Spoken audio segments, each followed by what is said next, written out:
Kaki Yu Jiang terus bergerak gelisah, berusaha keras melepaskan diri dari ikatan. Ehup, suara racauannya tak jelas, mulutnya masih dibungkam perban. Tubuhnya menggeliat liar, mencoba lepas. Sekretaris H perlahan mendekat. Dengan tenang, ia melepaskan perban dari mulut Yu Jiang. Begitu bebas, Yu Jiang langsung meluapkan emosinya. "Woi, Sekretaris H, kau pikir aku akan membiarkanmu memperlakukanku seperti ini, hah? Anda mengarahkan palu ini ke arah kepala Tuan Muda, bukan?" Gumam Sekretaris H dingin. Ia mengangkat palu itu tinggi, bersiap melayangkannya ke Yu Jiang. Wajah Yu Jiang pucat pasi, tubuhnya bergetar ketakutan. Namun, palu itu tidak menghantam wajahnya. Yu Jiang terdiam kebingungan, matanya mengerjap tak percaya. "Sebenarnya apa maksud Anda melakukan itu?" tanya Sekretaris H, ekspresinya datar. Aku mencoba mengetesnya sekali. Apakah dia pantas memang dipercayai oleh Pak Presdir? Aku sama sekali tidak berniat melakukannya. Yu Jiang tergagap, wajahnya penuh keringat dingin. "Tidak mungkin bukan, aku melakukan itu pada cucu Pak Presdir. Aku bersumpah, percayalah." "Oke, terangnya lagi." Aku juga akan menyerahkan seluruh buku rekeningnya. Jadi kita akhiri sampai sini aja ya, aku mohon. Tiba-tiba, dua orang pria muncul sambil mendorong sebuah drum besar. Mereka membawa drum itu mendekat ke arah Sekretaris H dan Yu Jiang. Sekretaris H kembali menundukkan tatapannya pada Yu Jiang. "Siapa yang memerintahkan Anda?" Apa maksudmu, memerintahkan?" Suaranya meninggi, jelas panik. "Aku kan sudah bilang, aku hanya mencoba mengetesnya sekali," seru Yu Jiang, berusaha menutupi rasa takutnya. Sekretaris H melirik ke arah dua pria tadi. Tanpa ragu, keduanya memindahkan meja dan menaruhnya tepat di depan Yu Jiang. Salah satunya membuka ikatan tangannya. Yu Jiang bergumam panik, "Kalian mau ngapain?" Jari tangannya diletakkan di atas meja. Dua pria itu menahannya kuat-kuat, membuat Yu Jiang tak bisa melawan. Dengan wajah setenang batu, Sekretaris H berkata, "Direktur Yo, mulai sekarang jawab dengan benar. Siapa yang memerintahkan Anda?"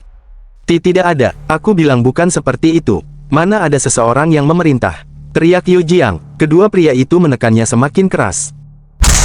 Sekretaris H mengayunkan palu. Tulang kelingking Yu Jiang hancur seketika. Jeritannya menggema, memecah sunyi ruangan. "Siapa yang memerintahkan Anda?" tanya Sekretaris H sekali lagi, suaranya dingin menusuk. Tidak ada siapapun yang memerintahkanku," Yu Jiang merintih, wajahnya terpelintir menahan sakit. Namun Sekretaris H kembali mengayunkan palu. Yu Jiang menjerit pasrah, kesakitan yang luar biasa menghancurkan tubuhnya. "Siapa yang memerintahkan Anda?" Sekretaris H masih terus mendesak. Bangsat kau, dasar berdebah gila. Aku," Yu Jiang mengumpat, suaranya bercampur amarah dan putus asa. Sekretaris H mengangkat palu lebih tinggi, menghantam dengan kekuatan penuh. Hantaman itu begitu keras, dentumannya menggema di seluruh ruangan. Jari-jari Yu Jiang kini sudah tak berbentuk lagi. Ia menggigil, wajahnya pucat pasi, tubuhnya meringis tak berdaya. Sekretaris H menatapnya dengan muak. "Ini kesempatan terakhir Anda, Direktur Yo. Setidaknya Anda harus melindungi jari tangan kanan Anda, bukan? Atas perintah siapa Anda melakukan itu?" Yu Jiang terdiam, bibirnya bergetar, sulit berbicara. "Pegang dia," perintah Sekretaris H datar.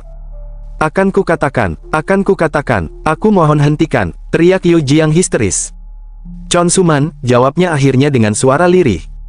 "Direktur Chon Suman," ulang Yu Jiang, peluh dingin membasahi wajahnya yang pucat dan penuh penderitaan. 1 minggu yang lalu, di sebuah ruangan mewah bergaya klasik, 4 direktur besar Myeongdong telah berkumpul. Chon Suman dan Chon Suhan melangkah masuk. Para bawahan segera menyambut dengan penuh hormat. Melihat mereka, Chon Suman bergumam santai, "Sudah lama tidak bertemu kalian semua." Keempat direktur besar Myeongdong menunduk sopan. Ruangan itu dipenuhi nuansa elegan, penuh wibawa. Mereka duduk saling berhadapan, membentuk lingkaran kekuasaan. "Pak Direktur, apakah ada suatu masalah?" tanya Direktur Noh memecah keheningan. "Hingga Anda memanggil kita berempat untuk berkumpul." Chon Suman menyandarkan tubuhnya, suaranya tenang tapi syarat makna. "Kalian semua sudah dengarkan, kalau ada anak baru yang baru masuk ke rumah ayah. Apakah Anda berbicara tentang cucu Pak Presdir, putra mendiang dari Nyonya Muda Misuk?" tanya Direktur Shin. "Benar, tapi dari apa yang aku dengar, akhir-akhir ini anak itu sedang belajar tentang bisnis ayah dari Sekretaris H," gumam Chon Suman dengan tatapan sendu. "Bocah yang muncul entah dari mana, tiba-tiba nempel ke ayah, lalu ingin belajar tentang pekerjaan kita. Apa itu masuk akal?" timpal Chon Suhan, nadanya penuh ketidaksenangan. Ngomong-ngomong, kalau dibiarkan seperti ini, bukannya akan muncul sebuah rumor aneh. Chon Suman melemparkan umpan. Rumor aneh? Tanya Direktur Hosik, bingung. Chon Suman menarik napas panjang, menatap mereka satu persatu. Aku dan kalian, para direktur besar Myeongdong yang sudah kuanggap keluarga, sudah sejak lama bersiap-siap untuk menerima warisan bisnis Pak Presdir. Tapi kalau tiba-tiba ada rumor bahwa ada pewaris baru yang muncul. Mendengar itu, Direktur Noh dan Direktur Shin larut dalam pikiran masing-masing. Jujur saja, kita kan tidak tahu sampai kapan ayah hidup. Jadi mulai sekarang kita harus lebih memperhatikan masalah ini, bukan? Tatapan Chon Suman semakin tajam. Maksudku, bagaimana mungkin kita membiarkan bocah aneh yang tidak jelas datang dari mana itu menyentuh bisnis Pak Presdir seenaknya? Direktur Shin, dengan nada tak senang, menanggapi. Pak Direktur, tolong perhatikan ucapan Anda. Pak Presdir masih bugar dan sehat. Ah, iya, kau benar. Sepertinya aku salah ngomong ke kalian, gumam Chon Suman ringan, lalu tersenyum sinis. Kalian memang bawahan yang loyal dan setia, iya. Ia menyipitkan mata, namun Direktur Shin juga sebaiknya memikirkan hal ini dengan baik. Bukankah kalau ada seseorang yang membuat rusuh mata dan telinga Pak Presdir, kita harus menyingkirkannya demi beliau?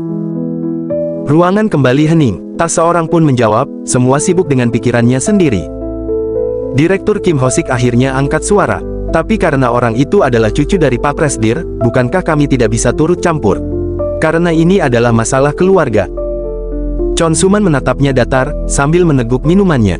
Direktur Kim, ini bukan masalah persaingan antar keluarga. Apa kau pikir aku melakukan ini karena takut pada bocah itu? Aku hanya khawatir, ayah akan membuat keputusan yang tidak benar. Ia menambahkan dengan suara berat. Kita ini kan baru saja memilih presiden baru. Jadi sekarang ini adalah masa-masa kritis, di mana kita tidak tahu bagaimana kebijakan hukum akan berubah. Karena itu, setiap keputusan yang kita buat bisa memberikan dampak besar pada bisnis kita. Keempat direktur itu saling berpandangan, tekanan semakin terasa di udara. Tidak lama lagi, Sekretaris H akan membawa bocah itu menemui kalian, jelas Chon Suman. Menemui kami, tanya Direktur Kim dengan dahi berkerut. Yah, aku tidak meminta kalian melakukan hal yang sulit. Aku hanya berharap kalian coba tes dia satu persatu, agar kita bisa tahu, dia itu bocah yang seperti apa, gumam Chon Suman. Semua terdiam, suasana semakin berat. Direktur Yo tiba-tiba membanting gelasnya ke atas meja. Baiklah. Saya akan mencoba mengetes bocah itu. Apakah dia bocah berguna atau tidak? Sambil menuangkan minuman ke gelasnya lagi, ia bergumam sinis. Lagian, bocah bau kencur yang baru berumur 20 tahun itu tahu apa tentang bisnis kita ini. Saya akan mendidik dia dengan benar, Pak. Chon Suman menatapnya puas. Memang hanya Direktur Yo yang bisa cepat memahami maksudku. Ia menoleh pada yang lain, ekspresinya penuh tekanan. Direktur yang lain juga sebaiknya membuat keputusan yang benar, karena era kejayaan ayah tidak akan berjalan selamanya. Direktur Noh dan Shin saling melirik, wajah mereka menegang. Begitu juga Direktur Hosik, yang mulai merasa terpojok. Kalau begitu, mohon bimbingannya untuk keponakanku, ujar Chon Suman akhirnya, tersenyum hambar namun penuh intrik. Di ruang kerja Chon Taesan, buku besar dan seluruh catatan rekening milik Direktur Yo sudah tergeletak di atas meja. Sudah kuduga, ini pasti ulah Suman, gumam Chon Taesan. Katanya mereka melakukan itu untuk mengetes tuan muda, ucap Sekretaris H. Dan di antara para direktur, Direktur Yo Jiang yang mengajukan diri untuk melakukannya. Lalu bagaimana kondisi Jiang sekarang? Tanya Chon Taesan. Saat ini saya sudah mengantarkannya ke rumah sakit untuk dioperasi. Namun sepertinya, tangan kirinya tidak akan bisa digunakan lagi, jawab Sekretaris H. Chon Taesan terdiam, matanya menunduk penuh beban. Bagaimanapun juga, dia sudah bekerja keras di sisiku lebih dari 30 tahun. Berikan dia kompensasi yang cukup untuk sisa hidupnya, lalu pensiunkan dia. Sekretaris H menunduk patuh. Kalau begitu, bagaimana dengan kakak beradik Chon? Bagaimana kalau saya memberikan mereka sebuah peringatan? Chon Taesan menghela napas berat, memegang keningnya. Biar aku yang mengurus mereka. Sementara itu, di kantor keluarga Chon. Apa? Kenapa dengan Yo Jiang? Teriak Chon Suman terkejut. Aku dengar tangannya, dihancurkan oleh Sekretaris H dengan palu, jawab Chon Suhan gugup. Apa yang harus kita lakukan, Hyung Nim? Sepertinya ayah juga sudah tahu semuanya, lanjutnya cemas. Tiba-tiba telepon berdering keras. Suman mengangkat dengan nada marah. Apa lagi sih? Sudah ku bilang jangan menggang. Ia mendadak terdiam, wajahnya kaku. Maaf, Pak Direktur, tapi ini panggilan dari Pak Presdir. Suara dari seberang telepon terdengar jelas. Suman membeku, matanya membelalak tajam. Suman, Suhan juga ada di sana bersamamu. Suara berat Chon Taesan menggema. Ya, benar, ayah, jawab Suman gugup. Apa kalian yang menyuruh para direktur Myeongdong mengetes Mu Hyuk? Tanya Chon Taesan dengan nada datar. Tidak, bukan seperti itu, tes apa yang ayah maksud. Aku hanya meminta mereka merawat Mu Hyuk dengan baik, jawab Suman terbata, peluh menetes di wajahnya. Chon Taesan mendengus dingin, dasar bocah bodoh. Kau sudah setua itu, bukankah sudah saatnya menjadi dewasa? Suman terdiam, wajahnya pucat dan tertekan. Apa kalian tega melakukan itu pada anak berusia 20 tahun, hanya karena kalian merasa posisimu terancam? Setelah melihat perbuatan kalian, aku jadi benar-benar berpikir, apa sebaiknya Mu Hyuk saja yang kujadikan penerusku. Mata Suman membulat, ia terkejut, tak terima. Ayah, saya benar-benar tidak ada niat melakukan itu. Aku tidak mau dengar, bentak Taesan. Kalau sampai ku dengar kalian mengganggu Mu Hyuk lagi, aku sendiri yang akan membuat kalian jadi pengemis gelandangan. Suman membeku, matanya memerah, amarah bergejolak. Ayah, apa maksud? Klik, telepon terputus. Hyung Nim, ayah bilang apa? Tanya Suhan. Dengan wajah penuh amarah, Suman melempar telepon itu ke dinding hingga pecah berkeping-keping. Rahangnya mengeras, suaranya lirih namun penuh dendam. Kim Mu Hyuk, berani-beraninya kau merusak hubunganku dengan ayah. Kediaman Chon Taesan. Apa, Presiden terpilih Kim Man-sam sedang dalam proses diskusi untuk membubarkan Hanahu? Tanya Chon Taesan memperjelas. Saya pikir beliau berencana melakukan reorganisasi militer dalam skala besar segera setelah menjabat. Bahkan, beliau akan menanggalkan seluruh seragam anggota Hanahu, jelas Sekretaris H. Belum dilantik saja, ia sudah ingin membersihkan Hanahu, sepertinya Pak Presiden memang serius, gumam Taesan. Beliau salah satu orang yang sangat menderita akibat rezim militer. Walaupun sempat bekerja sama merebut kekuasaan, tapi sulit bagi mereka untuk berjalan bersama, tambah Sekretaris H. Namun, apa militer akan tinggal diam? Negeri ini masih seperti milik para raksasa itu, ujar Taesan. Beberapa pihak khawatir kudeta mungkin saja terjadi, timpal Sekretaris H. Kudeta, gumam Taesan dengan wajah penuh pikiran. Ia menoleh pada cucunya, Mu Hyuk, bagaimana menurutmu? Mu Hyuk menutup koran yang dibacanya, lalu menjawab tegas, tidak akan ada banyak perlawanan dari militer. Presiden baru sudah mengganti tokoh-tokoh penting militer, seperti Kepala Staf Angkatan Darat dan Komandan Pertahanan Nasional. Bahkan keputusan reorganisasi ini hanya diputuskan dalam waktu 4 jam setelah rapat dengan Menteri Pertahanan. Bahkan jika Hanahu berhasil dibubarkan, partai pendukung Presiden tetap memiliki status sebagai partai konservatif. Militer di luar Hanahu kemungkinan besar tidak akan setuju melakukan kudeta. Apalagi rakyat tidak akan mentoleransi lagi jika militer mencoba merebut kekuasaan politik, terang Mu Hyuk. Chon Taesan tersenyum puas. Oh, Mu Hyuk, kau ternyata tertarik dengan politik juga. Karena politik berpengaruh besar pada bisnis kakek, makanya aku selalu mengikuti berita terbaru, jawab Mu Hyuk. Dalam hati, ia bergumam, karena aku tahu apa saja yang akan terjadi dalam 30 tahun ke depan. Selain Hanahu, ada masalah lain yang dianggap penting oleh Presiden terpilih, tanya Taesan. Untuk saat ini, hampir tidak ada yang tahu pasti. Bahkan orang kita yang bekerja sebagai sekretaris di Blue House juga tak tahu apa yang sedang dilakukan VIP, jawab Sekretaris H. Tapi saya dengar, dalam pertemuan tingkat atas, mereka mengangkat topik pemberantasan korupsi. Presiden akan memulai dari pengungkapan aset pejabat publik tingkat tinggi, lanjutnya. Pemberantasan korupsi, gumam Taesan, keningnya berkerut. Ya, meski ada banyak penentangan, dengan sifat Presiden yang tegas, tampaknya ia akan melaksanakan itu tanpa pandang bulu. Chon Taesan menghela napas panjang. Aku sudah menduga ini, tapi siapa sangka angin perubahan akan bertiup sekencang ini. Bagaimana dengan sistem tabungan menggunakan nama asli? Tanyanya lagi. Presiden tidak membahas itu, bahkan perusahaan besar pun tidak punya informasi relevan. Namun, kalau sistem itu diterapkan, efeknya akan sangat besar. Paling cepat akhir tahun depan, paling lambat menjelang akhir masa jabatan Presiden, jelas Sekretaris H panjang lebar. Chon Taesan menoleh ke cucunya. Mu Hyuk, bagaimana menurutmu? Sistem transaksi dengan nama asli pasti akan diterapkan tahun ini, jawab Mu Hyuk mantap. Tahun ini, apa yang membuatmu berpikir begitu? Tanya Taesan penasaran. Sistem transaksi yang mewajibkan penggunaan nama asli ini telah dibicarakan sejak tahun 1970-an bukan? Meskipun sistem ini telah berulang kali dibatalkan karena pertentangan dari para politisi. Namun kali ini, mengingat sifat Presiden terpilih yang begitu tegas, tampaknya ia akan menyelesaikan pekerjaan para pendahulunya. Bersama dengan jumlah orang yang sangat sedikit, lalu membuat pengumuman yang mengejutkan. Ujar Mu Hyuk panjang lebar. Mendengar jawaban Mu Hyuk, Chon Taesan bergumam kagum. Hohoho, anak ini memang pintar, tapi sepertinya dia masih belum tahu sifat politisi itu seperti apa. Sekalipun presiden yang terpilih kali ini bukan berasal dari militer, sudah menjadi nasib bagi mereka para politisi untuk tidak pernah lepas dari belenggu dana politik.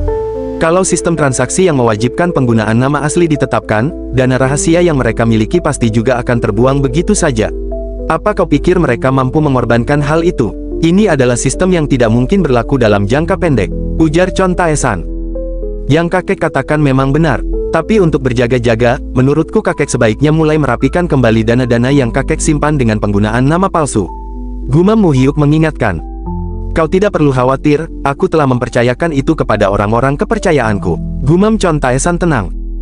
Kakek, keserakahan seorang manusia itu tidak memiliki batas. Entah tabungan itu menggunakan nama orang lain ataupun tanpa nama, sekarang masih belum menjadi masalah karena kakek yang memegang buku tabungan dan stempelnya. Namun, itu pasti akan menjadi masalah yang besar, ketika orang lain yang bukan pemilik nama tabungan tidak bisa mengakses tabungan itu saat sistem transaksi keuangan atas nama asli ditetapkan. Jawab Mu Hyuk meyakinkan. Dalam hati, Kim Mu Hyuk bergumam. Itu adalah sebuah fakta, saat sistem transaksi yang mewajibkan penggunaan nama asli ditetapkan, kakek menerima dampak yang begitu besar. Uang dalam tabungan yang menggunakan nama orang lain atau tanpa nama pun lenyap begitu saja. Sebanyak 25% dari total aset yang dimiliki kakek. Sistem transaksi yang mewajibkan penggunaan nama asli akan diterapkan pada bulan Agustus. Sisa waktu tinggal 6 bulan lagi. Kalau kakek tidak mengatur kembali uang dalam tabungan itu, ratusan miliar, tidak, triliunan uang kakek bisa saja lenyap tak berbekas. Mendengar jawaban yang masuk akal, Chon Tae-san memegang dagunya berpikir. Mu Hyuk, kau bilang sistem transaksi yang mewajibkan penggunaan nama asli akan diterapkan tahun ini, kan? Apa itu juga firasatmu? Tanya Chon Tae-san menimbang-nimbang. Ya, itu berasal dari firasatku. Itu akan terjadi sebelum musim panas berakhir. Jawab Mu Hyuk yakin. Tapi apa kau mengetahui tentang rekening rahasia yang kutitipkan pada Direktur Myeongdong juga berasal dari firasatmu? Padahal itu adalah rekening yang tidak diketahui oleh siapapun. Gimana kau bisa mengetahui tentang itu? Tanya Chon Tae-san menilai. Aku telah menunggu kakek menanyakan pertanyaan ini, gumam Kim Mu Hyuk dalam hati. Dengan mantap Mu Hyuk menjawab, sudah jelas-jelas kakek memerintahkanku untuk mengambil semua buku tabungan yang ada. Tetapi saat mereka menyerahkan buku tabungan yang mereka miliki, aku tiba-tiba merasakan perasaan yang aneh dari ekspresi wajah mereka. Karena mereka seperti menyembunyikan sesuatu, jadi aku langsung bertanya kepada mereka secara pribadi. Setelah itu, mereka pun segera mengaku. Apa itu juga murni berasal dari firasatmu? Tanya Chon Tae-san. Ya, jawab Mu Hyuk. Mu Hyuk, panggil Chon Tae-san. Iya kakek, jawab Mu Hyuk. Uang sebanyak 400 miliar yang aku titipkan pada direktur-direktur Myeongdong akan kuserahkan semuanya padamu.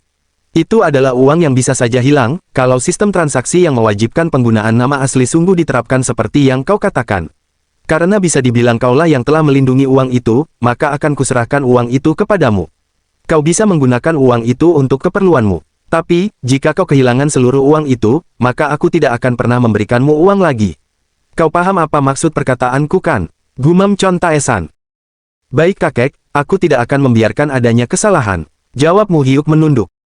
Dengan senyum puas, dalam hati Mu Hyuk bergumam. Akhirnya, aku memang sudah memperkirakan ini akan terjadi, tapi siapa sangka kakek akan menyerahkan semua uang itu untukku. 400 miliar uang yang didapat dari direktur-direktur Myeongdong. Dengan begini aku bisa memajukan rencanaku untuk melawan kakak beradik Chon lebih cepat. Gumam Mu Hyuk dalam hati, membangun kepercayaan dengan kakek selama ini, berperan sangat penting dalam rencana. Keesokan harinya, di ruang santai, Chon Tae-san berbicara dengan sekretaris H. Myung-hun, sepertinya kau harus mengatur kembali rekening-rekeningku. Jadikan satu, semua rekening yang atas nama orang lain, nama palsu atau tanpa nama, ke dalam rekening baru. Selesaikan itu sebelum bulan Juli, tegas Chon Tae-san. Baik Pak Presdir, jawab sekretaris H menunduk patuh. Dengan wajah tegas, dalam hati, Chon Tae-san bergumam mengingat ucapan Mu Hyuk mengenai firasatnya. Dia bilang sistem transaksi yang mewajibkan penggunaan nama asli akan diterapkan pada bulan Agustus. Kalau benar terjadi seperti itu, Mu Hyuk adalah anak yang diberkati dengan firasat yang maha kuat. Tanggal 25 Februari tahun 1993. Upacara pelantikan Presiden ke-14. Dengan pelantikan Presiden Kim Man-sam, yang bukan berasal dari militer, tetapi dari kalangan sipil, pemerintahan sipil dimulai. Segera setelah pelantikannya, Presiden mendorong kebijakan reformasi, seperti pembubaran Kabinet O dan pengungkapan harta kekayaan pejabat publik. Tanpa banyak diketahui, dia juga dengan cermat, mempersiapkan kebijakan verifikasi nama asli dalam sistem keuangan. Pagi yang cerah menyinari kampus dengan langit biru yang bersih. Sebuah spanduk besar tergantung di gerbang utama bertuliskan Upacara Penerimaan Mahasiswa Baru Universitas Korea 1993.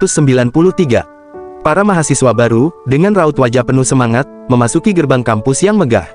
Tahun 1993, sebuah acara sakral digelar di aula kampus.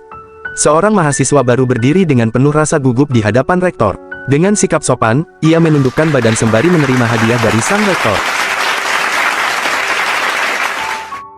Sorakan tepuk tangan terdengar, menandai awal langkahnya sebagai bagian dari universitas bergengsi itu. Setelah selesai upacara penerimaan mahasiswa baru, Mu Hyuk dan Myung-soo keluar dari aula. Hyun-sung bergumam lega, saya pikir akan mati bosan. Mu Hyuk, kamu mau melakukan apa sekarang? Tanya Myung-soo menoleh ke arah Mu Hyuk. Kuliah baru mulai besok. Entahlah, aku mungkin akan pergi ke perpustakaan. Apa, ke perpustakaan? Dasar aneh, hari pertama sudah mau belajar lagi. Tanya Myung-soo kesal. Ya, sekarang kita mahasiswa, jadi setidaknya harus melihat-lihat perpustakaan sekali bukan? Myung-soo menatap Mu Hyuk dengan tatapan aneh. Kenapa? Tanya Mu Hyuk. Myung-soo menarik dan merangkul Mu Hyuk yang lebih tinggi dari dirinya. Myung-soo bergumam, tapi kenapa kamu sudah bisa bicara bahasa Seoul begitu secara alami? Hanya karena kamu datang ke Seoul beberapa hari lebih awal dari aku. Kamu melakukan itu untuk merayu gadis-gadis Seoul, kan? Dasar licik. Iya benar, kita sudah di Seoul. Jadi mari kita pergi ke Apgujeongdong atau tempat lain bersama-sama. Kita harus merayakan dengan minum segelas untuk merayakan penerimaan kita, ucap Myung-soo. Aku sudah bilang aku tidak mau minum denganmu, jawab Mu Hyuk. Waktu itu aku salah. Aku janji tidak akan melakukannya lagi. Ayolah mari kita pergi, ujarnya penuh semangat. Kamu hanya ingin bersenang-senang saja. Apa kamu tidak akan mempersiapkan ujian bar? Tanya Mu Hyuk. Tentu saja aku akan lulus tahun pertama ujian bar dalam 2 tahun. Hari ini ayo bersenang-senang sedikit, ujar Myung-soo. Mu Hyuk, ayo kita pergi, gumamnya membujuk. Apgujeongdong, serunya lagi. Tak bisa menolak, Mu Hyuk mengiyakan ajakan sahabatnya itu lalu bergumam. Jadi, kita minum sedikit saja lalu pulang, ya, peringat Mu Hyuk. Oke banget tentu saja, seru Myung-soo gembira. Jalanan kota berhiaskan cahaya neon yang berkilau dari gedung-gedung tinggi. Sebuah mobil sedan putih berhenti di tepi jalan, lampunya memantulkan cahaya biru yang menyala terang. Lampu-lampu warna-warni menari di bawah dentuman musik yang menggema di seluruh ruangan. Disko bola berkilauan, menciptakan kilatan cahaya yang menyorot wajah-wajah muda yang tenggelam dalam euforia malam itu. Sementara Myung-soo menikmati dengan senang, ia bergumam, inilah aroma masa muda, serunya, ia mengangkat kedua tangannya lalu berteriak. Luar biasa, sementara dua wanita di dekatnya terlihat kesal. Lihat ini, Mu Hyuk, ini yang mereka sebut Rock Cafe kan? Rock Cafe, di Busan tidak ada tempat seperti ini, gumamnya tersenyum kagum. Tidak seperti di klub malam, di sini tidak ada yang membantu perkenalan. Orang-orang hanya menari dan bersenang-senang sendiri, begitu katanya. Sementara Mu Hyuk hanya tersenyum. Oh, benarkah? Tiba-tiba seseorang mempali percakapan mereka, Mu Hyuk menoleh ke arah gadis itu. Betul, kan? Mu Hyuk mahasiswa terbaik di Universitas Korea, Kim Mu Hyuk. Tanyanya lagi, kukira kamu hanya kutu buku yang hanya belajar, tapi ternyata kamu juga pergi ke tempat-tempat seperti ini. Mereka adalah senior kita dari Universitas Korea angkatan tahun kedua. Katanya dia masuk dengan nilai sempurna di ujian masuk universitas, jadi aku melihatnya saat upacara penerimaan. Kau terlihat lebih baik dari dekat, aku tidak percaya dengan wajah seperti ini kau adalah anak hukum. Tak masalah kan kalau aku bergabung, gumamnya lagi. Maaf, Sunbae, aku rasa aku hanya minum ini dan langsung pergi, gumam Mu Hyuk bangkit. Myung-soo mencegah, itu tak apa, ayo nikmati saja malam ini, gumamnya lagi. Akhirnya mereka duduk bergabung satu meja. Ini Kim Mu Hyuk, kau temannya Lee Myung-soo. Tebak gadis berambut panjang, kalian berdua saling kenal, tanya Sunbae. Yes, kita sudah dekat sejak kecil, jawab Myung-soo ramah. Aku rasa kau bukan orang Seoul, aku dari Busan, apa kau juga dari Busan? Belakangan ini Gangali benar-benar menakjubkan. Gangali, maksudmu pantai Gwangali, aksenmu benar-benar lucu, ucap gadis itu. Hehe, benarkah? Ujar Myung-soo malu. Sementara Sunbae bergumam, kenapa kau tidak bicara? Yah, karena kau tampan kau bisa melakukan apapun. Gumamnya pada Mu Hyuk, hanya melihatmu saja sudah membuatku senang. Tiba-tiba dari belakang terdengar suara memanggil. Hei, Lee Yuri, kenapa kau malah main di sini? Mendengar itu, dalam hati Kim Mu Hyuk bergumam, suara ini tidak asing. Mu Hyuk menoleh, sementara orang itu terkejut. Jiwon Oppa, kau tahu tempat ini, gumam gadis itu. Tiba-tiba ada si sialan itu muncul di sini, lebih baik aku menghindarinya. Gumam Mu Hyuk dalam hati. Mu Hyuk bangkit dari duduknya, dan berkata, Sun Bae, aku pergi sekarang. Myung-su, let's go, ajaknya pada sahabatnya itu. Mau kemana? Di sini saja minum dengan para nona, tanya Myung-su tak tahu keadaan. Aku hanya ingin minum bir. Baiklah, aku akan pergi dan silahkan bersenang-senang. Gumam Mu Hyuk datar. Tapi pastikan untuk tidak membuat masalah. Ji, Wo, Hyung.nim, gumam Mu Hyuk mendekati sepupunya itu.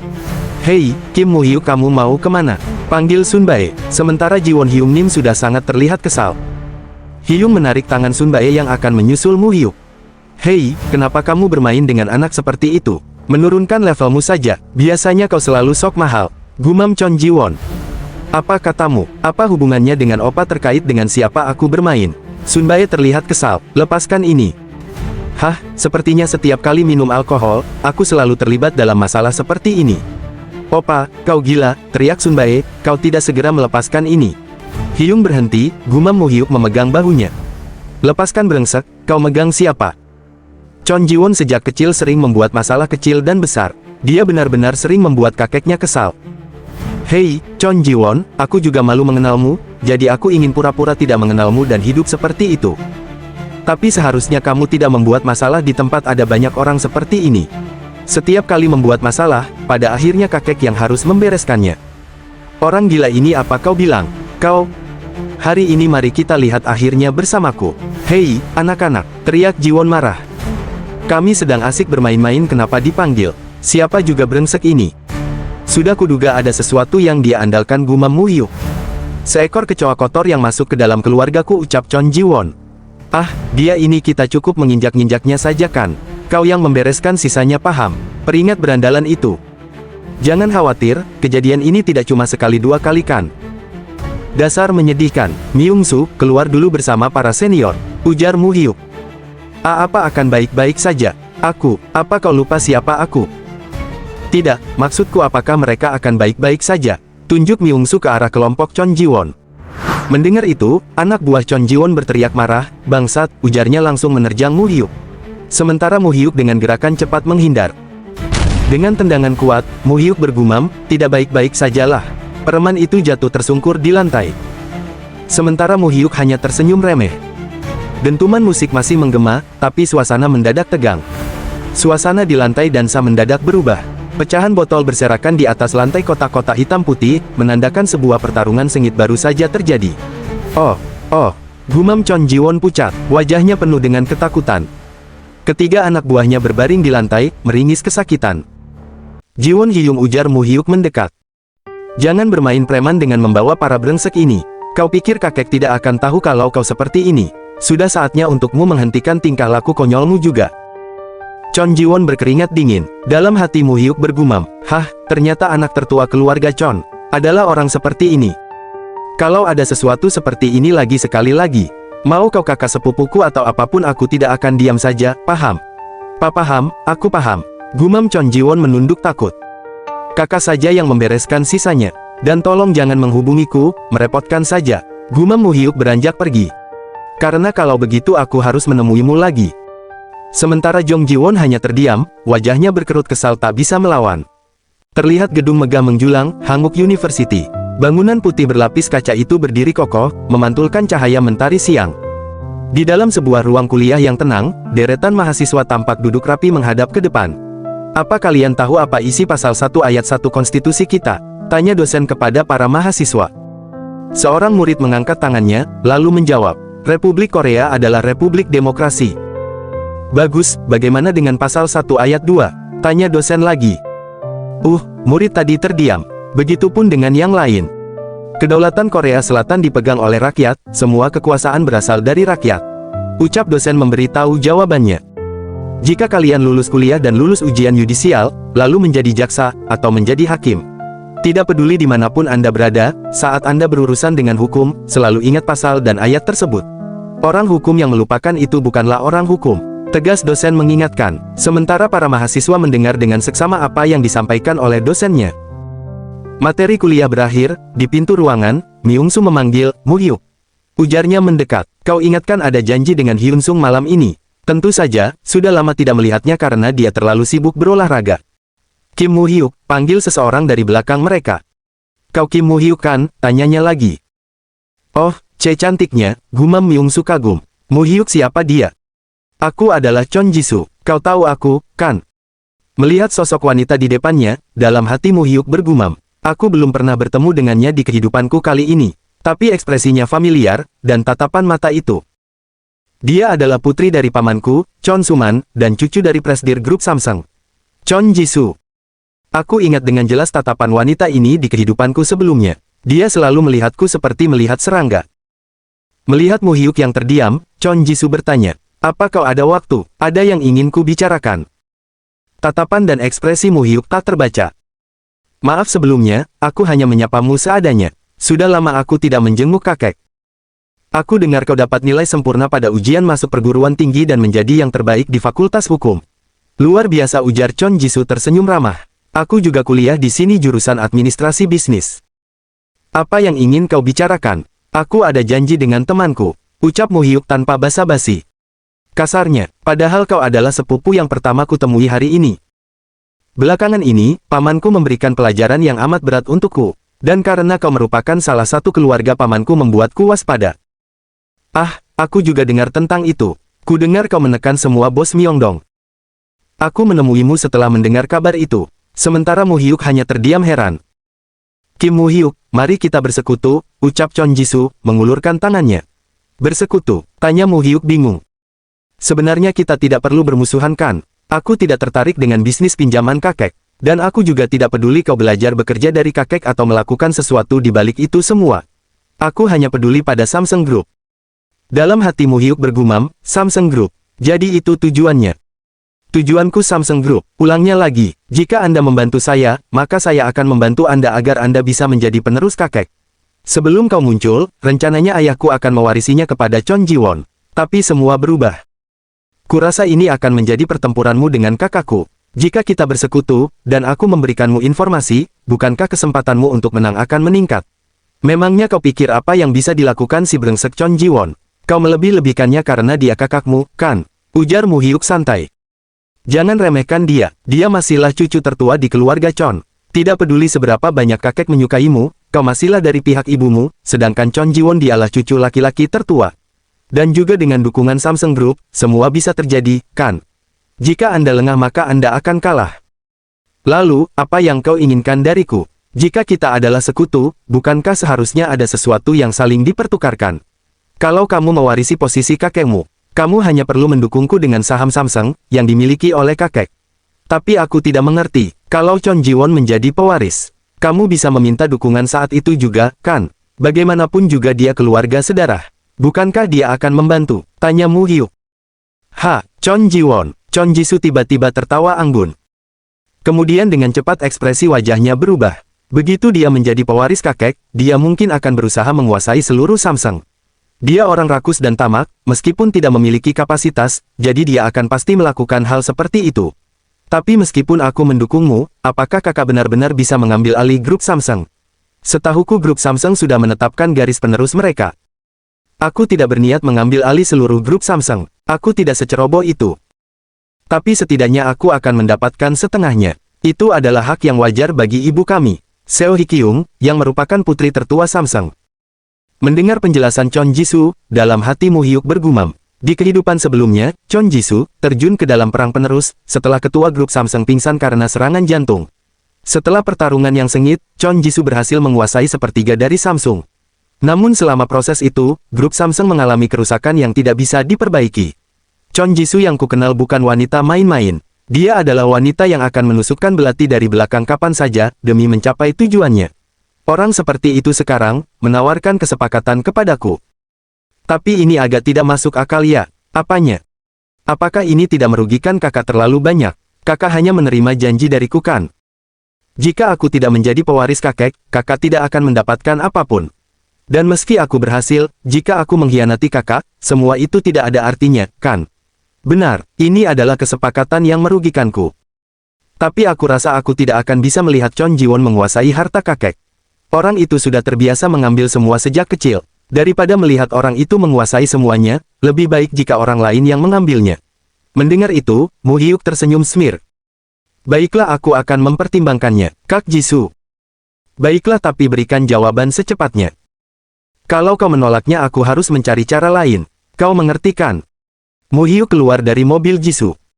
Hei Mu Hyuk, panggil Myung-soo. Kau tidak pergi duluan, tanya Mu Hyuk pada Lee Myung-soo.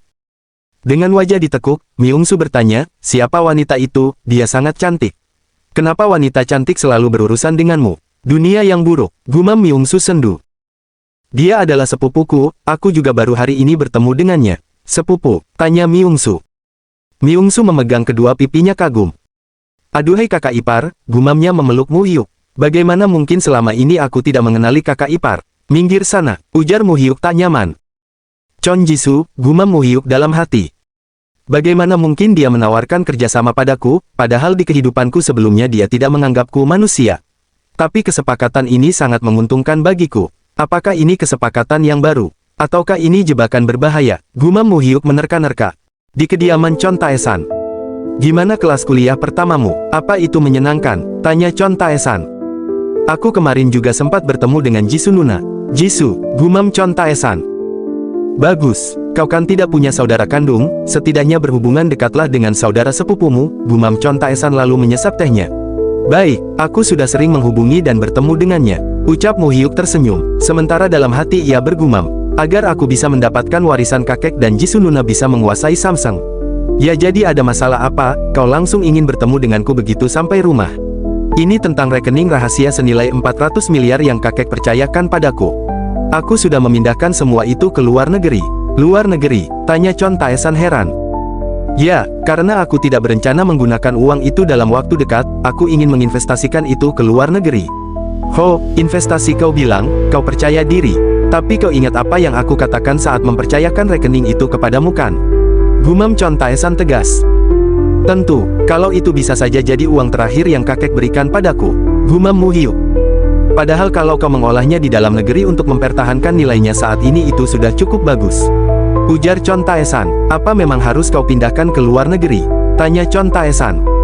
Sementara dalam hati Kim Mu Hyuk bergumam, meski saat ini juga sulit untuk menarik uang dari luar negeri, nanti saat sistem transaksi yang mewajibkan penggunaan nama asli diberlakukan, akan jadi semakin sulit.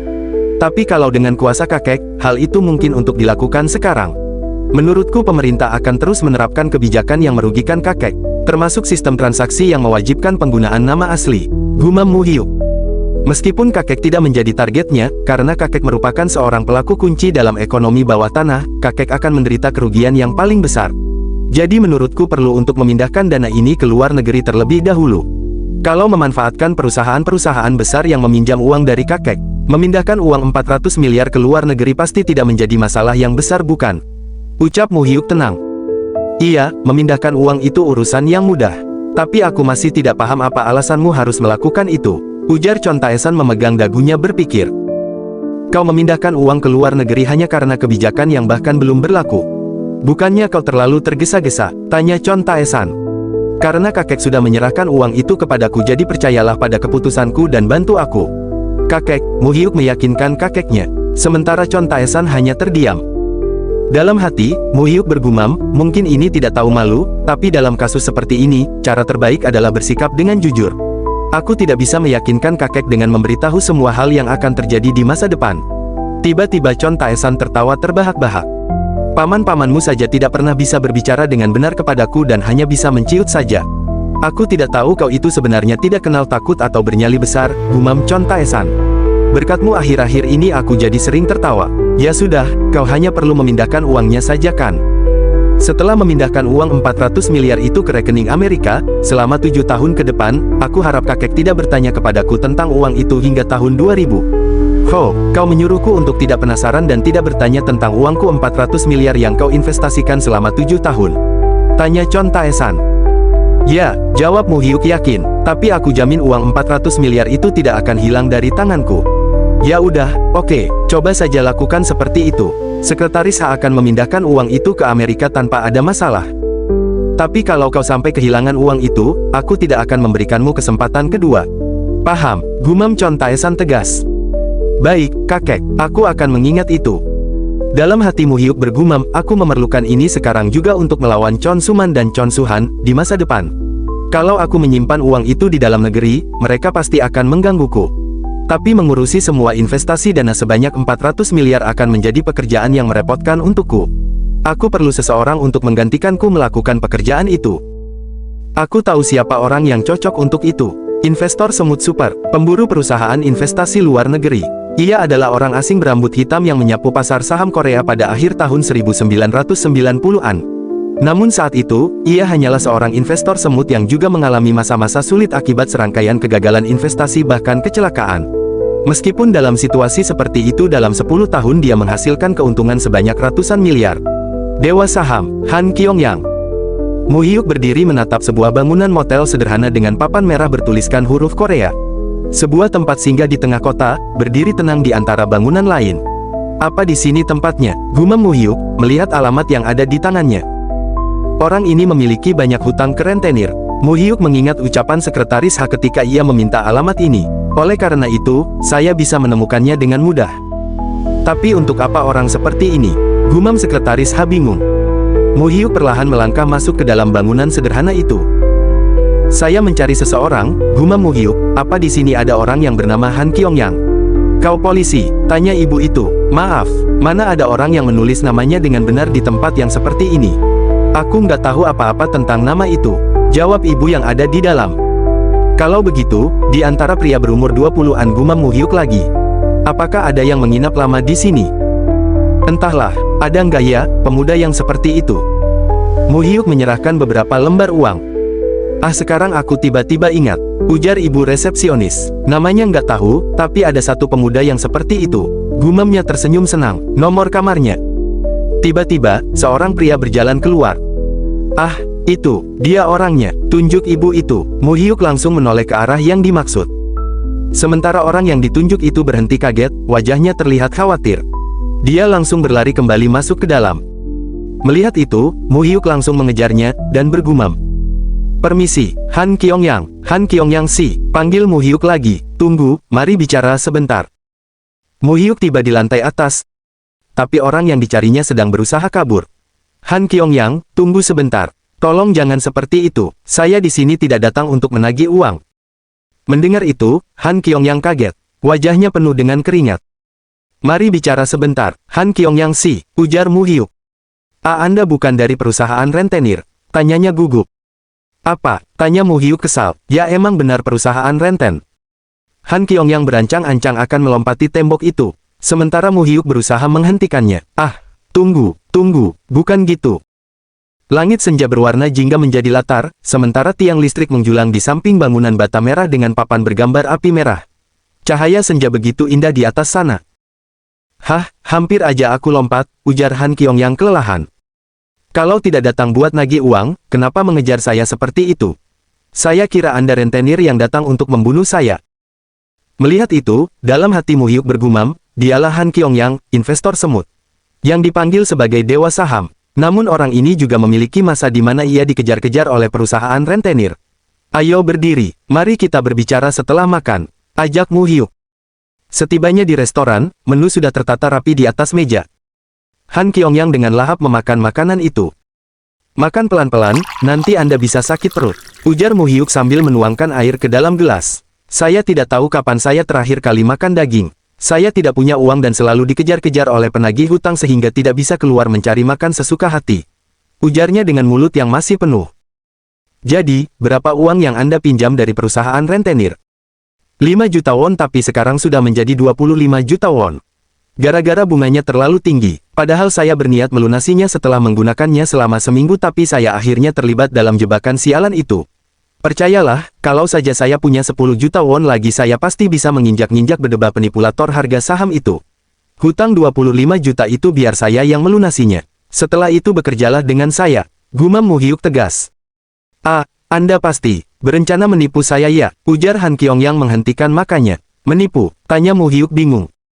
Benar bukan, mana mungkin ada orang yang mau melunasi hutang orang yang baru pertama kali ditemui lalu pekerjaan juga. Bahkan sampai membelikan daging sapi bukannya daging babi, gumamnya gugup. Setelah memberi makan, Anda pasti mau menculikku, tunjuknya ke arah Mu Hyuk. Dan mengambil organ dalamku, kan? Apa? Tanya Mu Hyuk kaget, tak habis pikir. Kalau benar begitu. belikan daging sapi 4 porsi lagi. Karena sudah jelas aku akan mati, setidaknya biarkan aku mati dalam keadaan kenyang. Ujarnya lagi. Mendengar itu, Mu Hyuk terlihat kesal. Di mana Anda meminjam uang? Tanya Mu Hyuk bangkit dari duduknya. Myeongdong bukan, mari kita langsung pergi ke sana. Untuk dagingnya, saya akan membelikan itu sepuas Anda setelah kita bayar hutangnya. Ujar Mu Hyuk tersenyum ramah. Tibalah mereka di sebuah gedung bertingkat dengan lampu-lampu malam yang menyala. Papan nama berbahasa Korea dan Inggris menunjukkan beragam usaha, mulai dari spa, properti, hingga lembaga keuangan. Sebuah pintu besi sederhana dengan papan nama bertuliskan, Good Capital, tampak seperti kantor kecil yang tersembunyi di antara gedung-gedung kota. Apa di sini tempatnya? Tanya Mu Hyuk, sementara Han Kyong-yang menggaruk kepalanya yang tak gatal. Apa Anda yakin tidak masalah? Orang-orang di sini itu benar-benar orang-orang yang menakutkan. Gumam Han Kyong-yang khawatir. Kita kan datang untuk membayar hutang, buat apa takut? Sudah, ayo masuk. Oh oke. Mereka pun masuk bersamaan. Terlihat orang yang di dalam ruangan itu sedang makan. Oh, ada siapa ini? Tanya orang itu menoleh ke arah pintu. Han Kyong-yang, brengsek kau, ujar orang itu, sementara Han Kyong-yang berlindung ketakutan di balik tubuh Mu Hyuk. Jadi kau datang dengan kakimu sendiri untuk mati? Woi brengsek, sini kau, ujar rentenir itu mendekati Han Kyong-yang.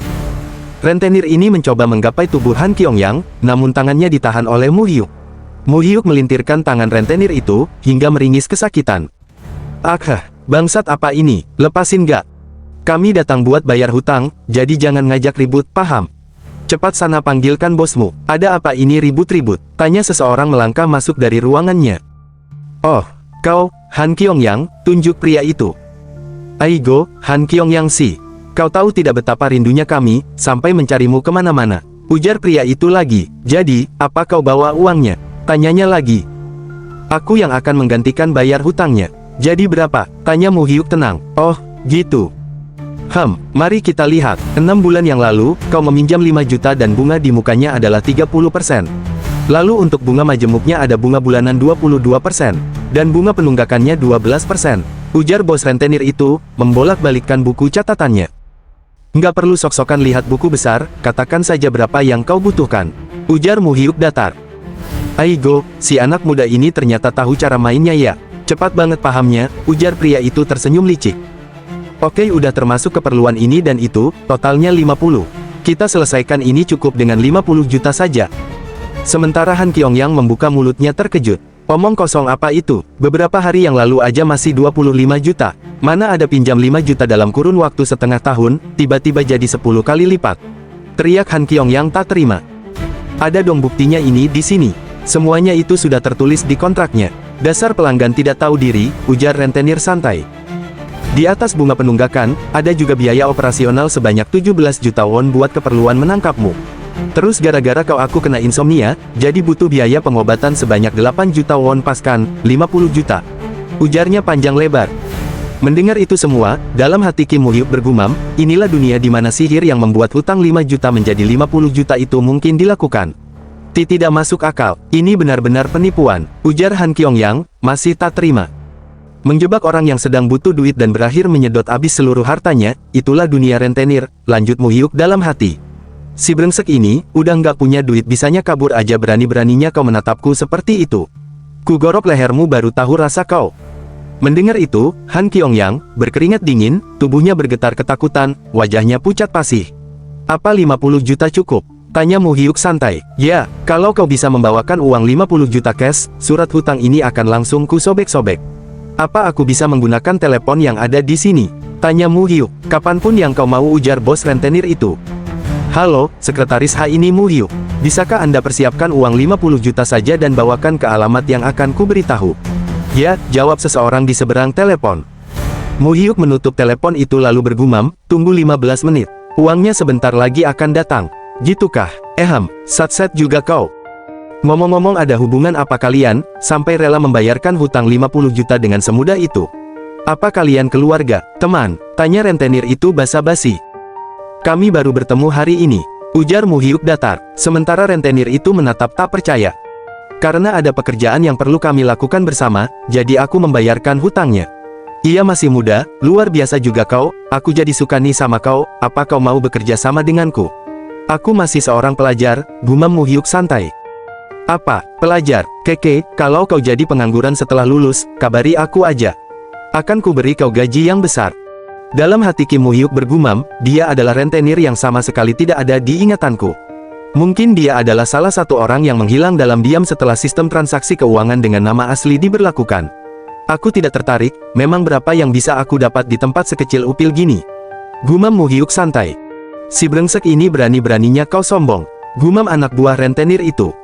Kalau melakukan bisnis pinjaman ilegal itu setidaknya tahu batas. Apa kau bahagia, mendapatkan uang berlumuran air mata dan darah yang didapat dengan membawa preman-preman seperti mereka ini untuk mengancam? Ujar Mu-hyuk tegas. Iya bahagia, bahagia banget. Tapi bocah ini, apa kau nggak pernah dididik sama orang tuamu? Nggak sopan juga kalau ngomong. Rentenir busuk yang menipu orang berbicara tentang didikan orang tua. Lucu banget, ujar Mu-hyuk tersenyum remeh. Apa, woi cepat pegang bocah ini. Teriak bos rentenir itu marah. Nggak peduli sama uangnya, aku sebagai orang yang lebih tua harus mendidik bocah satu ini. Han Kyong-yang sudah sangat ketakutan. Sementara Mu-hyuk dengan santai melirik ke arah jam tangannya, lalu bergumam. Sudah waktunya. Suara pintu dibuka, para preman itu menoleh ke arah pintu. Anda datang tepat waktu ya? Tanya Mu-hyuk tersenyum. Ya, ada masalah apa? Tanya sekretaris H. Woi, siapa lagi kau? Tanya anak buah rentenir. Aku tanya kau siapa? Berani-beraninya kau masuk seenaknya. Kau mau mati. Preman itu memegang bahu sekretaris H. Woi hentikan, ujar bos rentenir bangkit dari duduknya. Sementara anak buah itu tak menghiraukan ucapan bosnya. Apa sih brengsek ini temannya mereka? Jadi kau datang buat dihabisi bareng-bareng. Berhenti, teriak bosnya marah. Aku bilang berhenti goblok. Tuh, tuan, bos rentenir itu sudah sangat pucat. Bagaimana kabar Anda tuan? Tanya bos rentenir gugup, membungkukkan badannya. Tuan Ha Myung-hon. Kau kenal aku? Tanya sekretaris H. Bagaimana mungkin orang-orang yang berbisnis uang di tanah menyondong ini, ada yang tidak mengenali sekretaris H? Bukankah presdir yang dilayani oleh tuan sekretaris H adalah pemilik tanah Myeongdong ini? Ujar rentenir itu. Tapi, ada urusan apa Anda datang ke tempat yang kumuh ini? Ujar bos rentenir itu terlihat khawatir, wajahnya penuh dengan keringat dingin. Tuan muda ini 50 jutanya. Ujar sekretaris H, menyerahkan uang kepada Mu-hyuk. Sementara ekspresi bos rentenir itu sudah sangat terkejut. Tuh tuan muda, tanyanya gugup. Jeja, jangan-jangan, berarti kau, cucu dari presdir Chon. Ujar rentenir itu ketakutan. Apakah ada masalah? Tanya sekretaris H. Iya bukan apa-apa, aku hanya perlu membayar sedikit hutang kenalanku. Tapi pemilik tempat ini malah lebih mementingkan didikan orang tua daripada uang. Ujar Mu-hyuk santai. Mohon maafkan saya, bos rentenir itu berlutut di depan Mu-hyuk. Tuan muda, saya telah melakukan kesalahan yang begitu besar, karena tidak mengenali Anda. Saya mohon setidaknya ampuni nyawa saya. Woi brengsek, ngapain kalian diam saja? Beliau adalah cucu dari presdir Chon, teriak bos rentenir itu marah melihat anak buahnya. Cepat berlutut.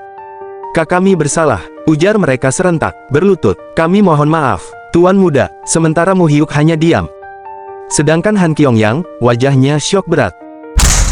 Mu-hyuk membanting uang itu ke atas meja. Pak, ambil ini uangnya, ujar Mu-hyuk tersenyum smir. Periksa uangnya, koper itu dibuka, benar tuan pas 50 juta won. Kalau gitu kamu berikan surat hutangnya, gumam Mu-hyuk tegas. Ini silahkan, ujar bos rentenir itu gugup. Mu-hyuk menerimanya. Coba Anda periksa lagi benar atau tidak, ujar Mu-hyuk memberikan surat itu kepada Han Kyong-yang.